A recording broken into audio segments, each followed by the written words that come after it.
আসসালামু আলাইকুম প্রিয় বন্ধুরা, আজকে আবারও চলে এসেছি আমাদের গ্রামের একটা অসহায় পরিবারের বাড়ি।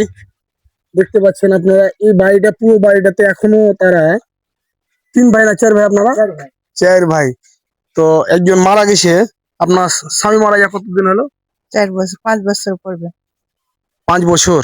4 বছর। 4 বছর। জি। আপনার ছেলে মেয়ে কয়টা? তিনটা। কয়টা? তিনটা। মেয়ে তিনটে? 2 মেয়ে 1 ছেলে। ছেলে কত বড়? 6 বছরে। 6 বছরের। তাহলে 4 বছর শেষ, স্বামী মারা যাওয়া 4 বছর শেষ, তাদের বাড়ি ছাড়া, বাইরে কোনো জমি নাই আমাদের গ্রামাঞ্চলে। তাহলে কিভাবে খায় বন্ধুরা? তারপরেও ছেলে সন্তান নিয়ে এখনো আছে সবাই বাইরে বাইরে থেকে সার্বিক সহযোগিতায়, আপনাদের ভালোবাসায়, আপনাদের দোয়ায়, আপনাদের সহযোগিতায় শীতের সময় একটা কম্বল নেন, আপনার জন্য একটা কম্বল নিচ্ছি। কম্বল, চাউল, প্রতিদিনের মতো দেখেছি একটা আহা করলো, ছেড়ে গেছে। আর আটা,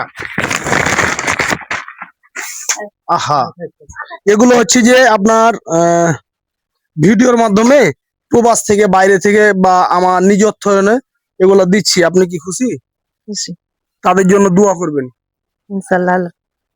ইনশাল্লাহ। আবার দেওয়া হবে। এবং আপনারা যারা যারা ভিডিওটা দেখছেন, তারা ভিডিওটা বেশি বেশি শেয়ার করে দিবেন। এবং আপনাদের সহযোগিতায় যদি একটা অসহায় পরিবার 2 দিন হোক, 5 দিন হোক, 1 সপ্তাহ যদি খেতে পাই, ভালো থাকে, তাহলে এর চাইতে ভালো কাজ আর কিছু নাই। আপনারা আমার ভিডিওটা লাইক কমেন্ট শেয়ার করে দিবেন এবং সবাইকে দেখার সুযোগ করে দিবেন। এবং আমি যেন এভাবে মানুষের পাশে থাকতে পারি, আপনারা সবাই দোয়া করবেন। এবং যারা যারা বাইরে থেকে দেশে, তাদের জন্য দোয়া রইলো, তারা যেন আরো সার্বিক সহযোগিতা করতে পারে। তাহলে ঠিক আছে, ভালো থাকেন, হ্যাঁ। আলহামদুলিল্লাহ।